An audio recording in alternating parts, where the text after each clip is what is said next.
Good morning dear student. मैं Shankar 8th class की YouTube class में आप सभी का हार्दिक अभिनंदन करता हूं।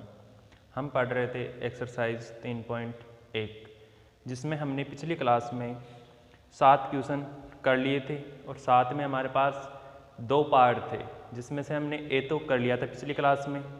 आज हम बात करने जा रहे हैं 7th क्वेश्चन के बी पार्ट की। तो देखो 7th क्वेश्चन का बी पार्ट क्या है। 7th क्वेश्चन का बी पार्ट है, हमारे पास एक आकृति बनी हुई है। देखो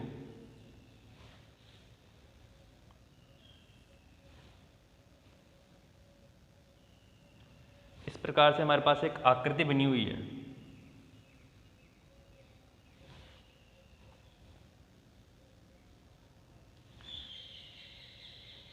चतुर्भुज मान सकते हो इसको एक तरीके से। इसमें हमें 3 एंगल दिए हुए एक तरीके से।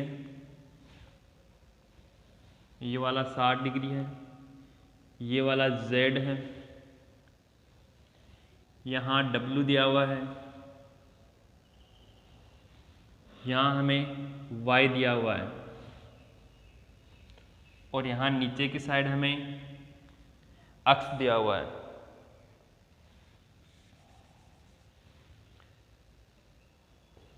और हमें ज्ञात करना है इसमें x plus Y plus Z plus W, इनका जो योग आएगा वो योग हमें ज्ञात करना है एक प्रकार से। तो ये क्वेश्चन आराम से कर सकते हैं हम। तो कोई यहाँ पे यू मान लो, इसे जैसे मान सकते हैं आराम से, कोई समस्या नहीं है यू मानने में। तो देखो हम जानते हैं, क्या जानते हैं हम कि चतुर्भुज के चारों कोणों का योग क्या होता है 360। तो देखो चतुर्भुज के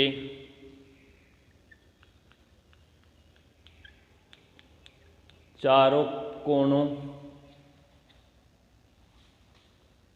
का योग 360 डिग्री होता है, ये हम सब जानते हैं। तो देखो इसके 4 कोण कौन कौन से हो गए। एक तो हो गया u प्लस 60 प्लस 80 प्लस 120 बराबर 360 डिग्री। हमें मान चाहिए केवल u का। तो देखो 120 और 80 कितने हो गए 200, 200 और 60 कितने हो गए 260। तो 360, ये प्लस का इस साइड है तो उस साइड जाके माइनस का हो जाएगा, तो माइनस का 260। तो यूं बराबर क्या आ गया हमारे पास 100 डिग्री। सही है, यानी कि हमने यूं का मान ज्ञात कर लिया 100 डिग्री।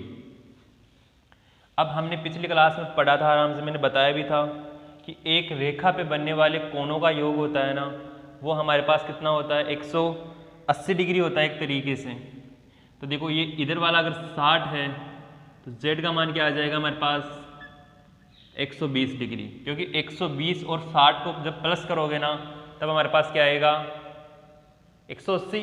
उससे हम z का मान ज्ञात कर सकते हैं। इसी प्रकार एक साइड का 80 है और उस साइड का y है, इन दोनों का योग होगा जैसे 80 प्लस y बराबर क्या आएगा 180। हमें मान चाहिए y का, तो 180 माइनस 80, तो y बराबर क्या आ गया हमारे पास 100। तो मैं ज्ञात करके नहीं बताऊंगा, मैं सीधा लिख रहा हूं कि ये 100 कैसे आ रहा है। तो y का मान क्या आ गया हमारे पास 100। अक्ष का मान क्या आएगा, एक रेखा पर बनने वाले कोणों का योग 180 होता है। 120 तो ये वाला है, इसका मान क्या हो जाएगा फिर 60, क्योंकि 120 और 60 को जब ऐड करोगे तो 180 आ जाएगा। इसी प्रकार u का मान 100 है, w का मान क्या मानेंगे हमारे पास दोनों का योग 180 हो जाए, तो इसको मानोगे 80। ठीक है, अब हमें ज्ञात क्या करना है, देखो x plus Y plus Z plus W ज्ञात करना है हमें। इनका योग चाहिए हमें एक तरीके से। तो देखो योग क्या होगा, x से स्टार्ट करो, x का मान 60 प्लस y का मान 100 प्लस z का मान 120 प्लस w का मान 80। तो देखो इस साइड लिख देता हूँ मैं, देखो x plus Y plus Z plus W. 120 और 80 कितने हो गए? 200, 200 और 100 300, 300 और 60 360। अब हमने सेवंथ का फर्स्ट क्वेश्चन भी किया था, सेकंड भी कर लिया। उससे हमें क्या अंदाज़ा लग सकता है? उसमें हमने त्रिभुज के बाह्य कोणों का मान निकाला था, वो भी 360 ही आया था। इसमें हमने चतुर्भुज के बाह्य कोणों का मान निकाला, वो भी 360 आया है। इस आधार पर हम कह सकते हैं कि चाहे चतुर्भुज बने, चाहे त्रिभुज बने, चाहे पंचभुज बने या षटभुज बने, सप्तभुज बने, कोई सा भी भुज बने, उसके अंदर जो बाह्य कोण होंगे ना, उनका योग कितना होगा? 360 होगा। ये फिक्स होता है। आंतरिक कोणों का योग फिक्स नहीं होता है। आंतरिक में हम अगर त्रिभुज की बात करें तो त्रिभुज में 180 होता है। अगर हम चतुर्भुज की बात करें तो चतुर्भुज में चारों कोणों का योग 360 होता है। इसी प्रकार हम अगर पंचभुज की बात करें तो पंचभुज में पांचों कोणों का योग कितना होता है? 540। बाकी मैंने आराम से आपको सूत्र बताया है कि किस प्रकार से हम अंतःकोणों का योग ज्ञात कर सकते हैं। इसी के साथ जो हमारी एक्सरसाइज 3.1 है वो खत्म होती है। आगे देखो 3.2।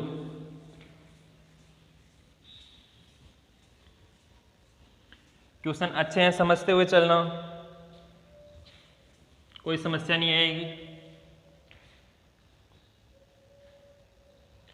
आगे देखो क्वेश्चन नंबर फर्स्ट 3.2 का क्वेश्चन नंबर फर्स्ट।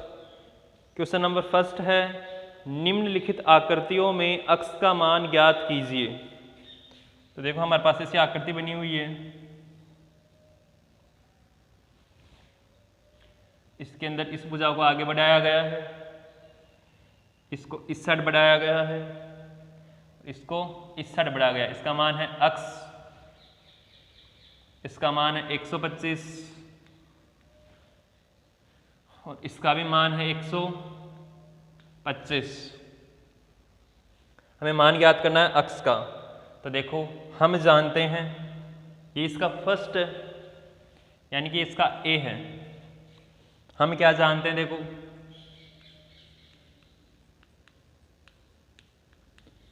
हम जानते हैं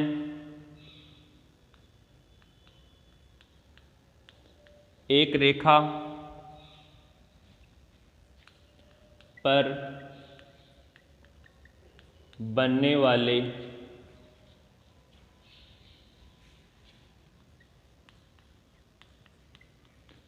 कोणों का योग 180 डिग्री होता है। ये लाइन में बार बार नहीं लिखूंगा, इस लाइन को दिमाग में बिठा लेना अच्छी तरीके से। तो देखो इसका मान, जिसमें कुछ भी मान सकता हूँ, जैसे y मानो, ऐसे मानो इसका मान, तो क्या होगा मेरे पास? 125 प्लस y बराबर 180।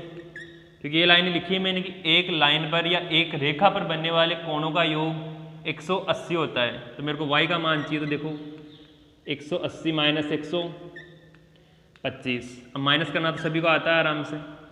0 में से 5 कटाया नहीं जाएगा, एक उधार ले लो यहाँ से। 10 में से 5 गए तो 5, कितने बचे? 7, 7 में से 2 गए तो 5, 1 में से 1 गया तो 0, यानी कितने आ गए अपने पास?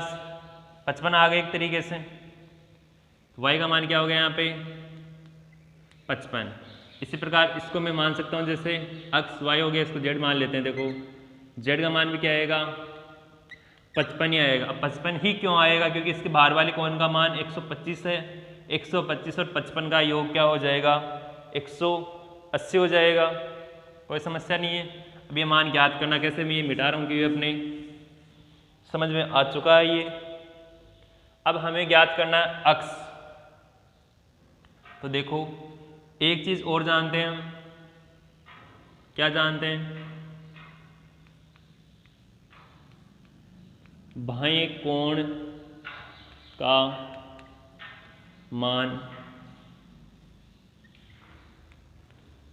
अंतः सम्मुख कोणों के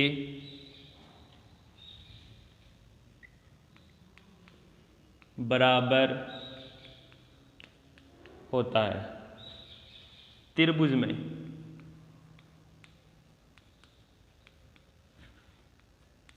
इस लाइन को और याद कर लेना।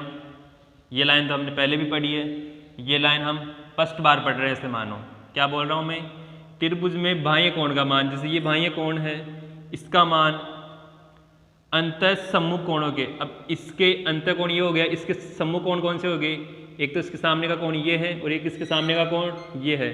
तो इन दोनों का जो योग होगा वो इस बाह्य कोण के मान के बराबर होगा। तो देखो अक्स बराबर क्या आ जाएगा, अतः अक्स बराबर, इसको मैंने y माना है, इसको मैंने z माना है, तो z प्लस वाई लिख दो या y प्लस z लिख दो, एक ही बात है। तो अक्स बराबर क्या आ जाएगा मेरे पास, 55 प्लस 55, 55 प्लस 55, तो अक्स बराबर क्या आ गया अपने पास 110 डिग्री। कोई समस्या नहीं होनी चाहिए, बहुत आसान क्वेश्चन है, समझ में भी अच्छे से आ रहा होगा।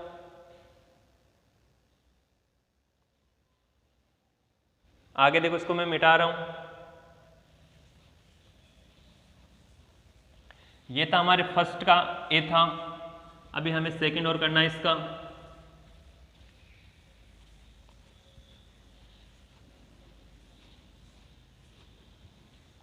आगे देखो इसका बी हमारे पास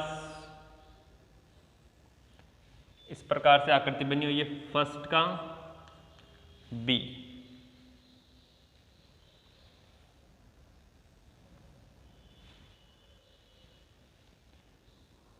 ये आकृतियां भी बड़ी सोच समझ के बनाते हैं एक तरीके से। इस कोण का मान है अक्स, यहां बना हुआ है 90 डिग्री, इसको यहां बढ़ाया हुआ है, यहां है 70,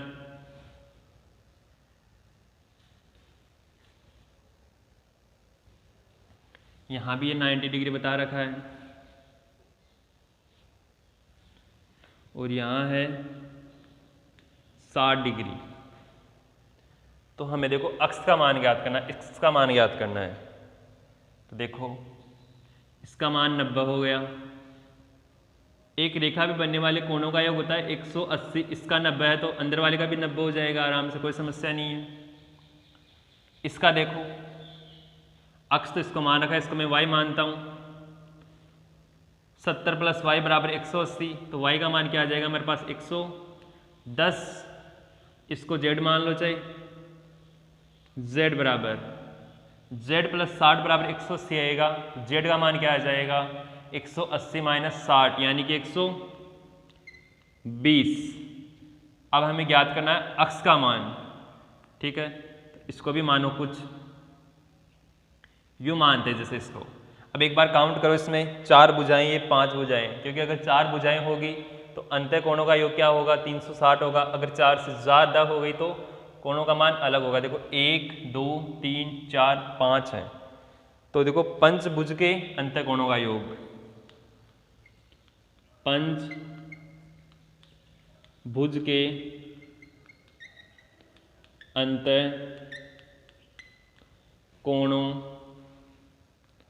का योग हमने पढ़ा था। योग करने का सूत्र n-2 इंटू 180। अगर पंचभुज की बात कर रहा है तो n बराबर क्या आ जाएगा यहाँ पे 5। तो देखो 5 माइनस 2 इंटू 180, 3 इंटू 180, फिर क्या आ गया 540। यानी कि हम क्या बोल सकते हैं कि एक पंचभुज के अंतः कोणों का योग 540 डिग्री होगा। अब इन पांचों का योग करो बराबर 540 रख दो, हमारे पास u का मान आ जाएगा। तो देखो u plus 90 degree plus 120 degree plus ऊपर 90 वापस से प्लस 110 हो गए 5, 1 2 3 4 5 हो गए। इनका योग किसके बराबर आएगा अपने पास? 540 के बराबर। देखो 540 हमें चाहिए u का मान। इनको काउंट करो, देखो 90 और 110 कितने हो गए? 200 हो गए। 200 और 120 320 हो गए। 320 और 90 कितने हो गए? 410 हो गए। तो 540 माइनस 410, तो u बराबर क्या आ गया हमारे पास? 540 में से 410 को घटाओगे तो क्या आएगा? 90, ये बच गए 40 हो 130 आ गया इसका मान, यानी कि u का मान 130 आ गया। अब एक रेखा पे बनने वाले कोणों का योग 180, 130 अंदर वाला तो बाहर वाला क्या हो जाएगा? 130 में मैं क्या ऐड करूं कि मेरे पास 180 आ जाए? तो अक्स का मान क्या आ गया मेरे पास? अक्स बराबर 50 डिग्री। अब ये 50 डिग्री कैसे आ रहा है आराम से समझ में आ गया होगा तुम्हारे,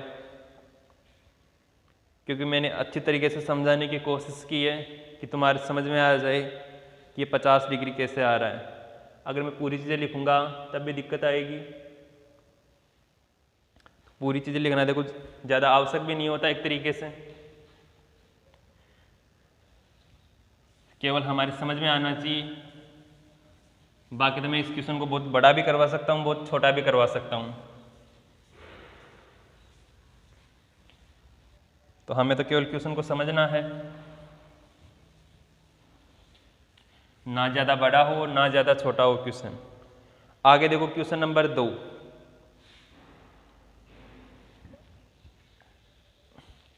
क्वेश्चन नंबर 2 है, एक समबाहुभुज के प्रत्येक बाह्य कोण की माप ज्ञात कीजिए जिसकी 9 भुजाएं हो। तो देखो फर्स्ट भुजाओं की संख्या 9 है, तो n बराबर 9, और हमें ज्ञात क्या करना है? समबाहुभुज का प्रत्येक बाह्य कोण। तो देखो बाह्य कोण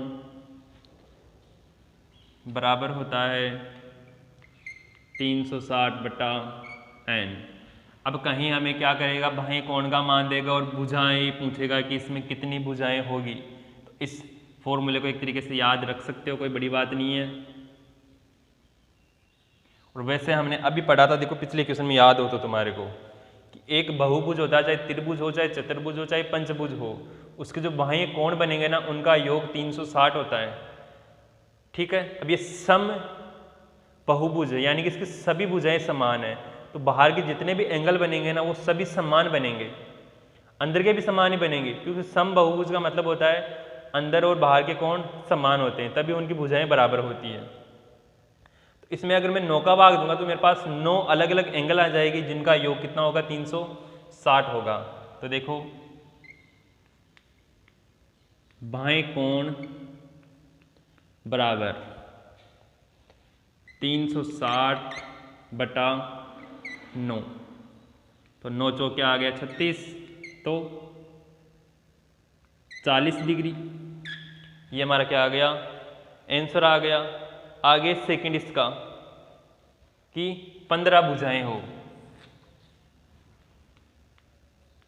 भुजाओं के लिए बोल रहा है और भुजाओं को हम n बोलते हैं, ये हो गया 15। तो देखो बाह्य कोण 360 बटा 15, 360 में 15 का भाग दोगे तो 15 दूना 30, बच गए 6, आगे 0, 15 चौक 60, यानी कि 24 डिग्री आ गया। 24 डिग्री हमारे पास समबाहुभुज के प्रत्येक बाह्य कोण का मान आ गया, जिसकी भुजा क्या है हमारे पास 15 है। कोई दिक्कत नहीं होनी चाहिए यहां तक। तो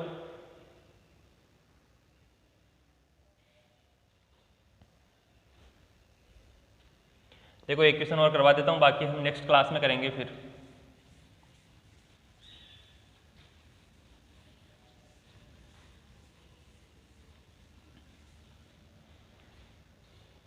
क्वेश्चन नंबर 3 देखो।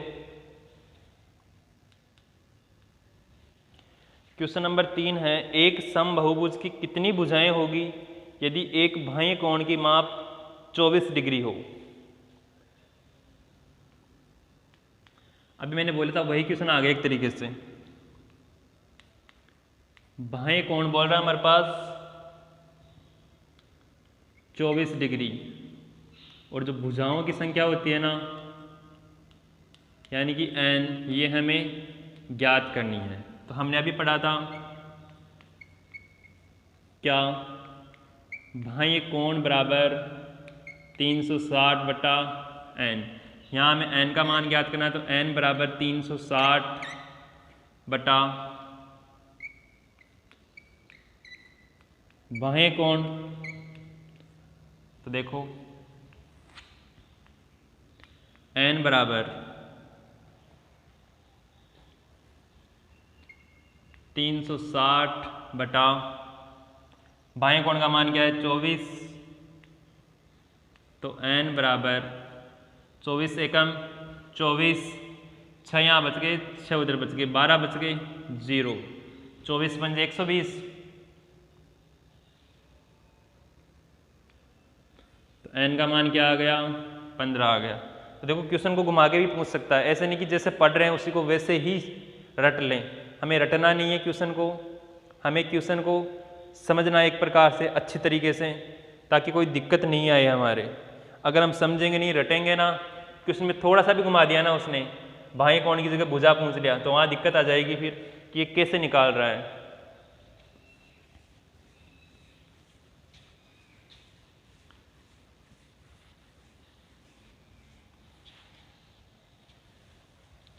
क्वेश्चन नंबर 4 और देखो एक बार देखें। एक समबाहुभुज की भुजाओं की संख्या ज्ञात कीजिए यदि इसका प्रत्येक अंतःकोण 165 डिग्री का हो। देखो अंतःकोण दिया हुआ है हमें 165 डिग्री का। हम सब जानते हैं कि एक रेखा पे बनने वाले कोणों का योग 180 डिग्री होता है। अगर अंतःकोण का मान 165 है तो मैं बात करूं कि बाह्य कोण का मान क्या होगा। तो देखो बाह्य कोण का मान क्या हो जाएगा, बाह्य कोण बराबर 180 माइनस 165, क्योंकि कुल 180 होता है। 180 में से अगर हम अंतःकोण का मान घटा देंगे तो हमारे पास बाह्य कोण का मान आ जाएगा। देखो 10 में से 5 गए तो 5, 7 में से 6 गए तो 1, यानी कि 15 डिग्री आ गया हमारे पास। अब हमें पूछ रहे हैं भुजाओं की संख्या। तो देखो भुजाएं यानी कि n पूछ रहा है हमें। अब मैं सूत्र बार बार नहीं लिखूंगा। देखो 360 बटा बाह्य कोण 15। तो देखो n बराबर 15 दूना 30, 6 बच गए, 60 में 15 चौक 60। तो कहने का मतलब क्या हो गया हमारे पास कि एक समबाहुभुज जिसकी भुजाओं की संख्या हमें ज्ञात करनी है, अगर इसके अंतःकोण का मान 165 डिग्री है तो उसके आधार पर हम इसके बाह्य कोण का मान ज्ञात कर लेंगे, क्योंकि हमें पता है कि एक रेखा पे बनने वाले कोणों का योग 360 होता है, 180 होता है, सॉरी, एक रेखा पे बनने वाले कोणों का योग 180 होता है। तो ये याद रखना, आगे पढ़ेंगे हम नेक्स्ट क्लास में। ठीक है, धन्यवाद।